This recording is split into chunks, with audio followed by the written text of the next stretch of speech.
The European Commission's plan to ban saying ladies and gentlemen has been branded pure wickedness in an escalating woke row. The comments come after the European Commission performed a dramatic U-turn on plans to scrap the use of gendered terms including ladies and gentlemen and man-made. Instead, the EU suggested replacing the common turns of phrase with less exclusionary versions such as dear colleagues, human-induced and synthetic. The terms were to be discontinued to encourage EU officials to update their language under new guidelines for inclusive communication. Phrases would be avoided that the EU considered stigmatizing to gender, sexual identities, ethnic backgrounds or culture.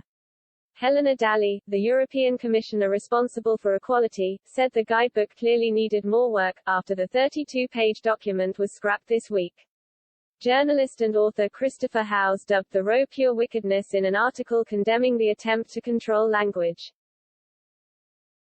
He said, "This is the real trouble with rewriting languages, especially in a bloc like the EU, where people have died for their nations and languages.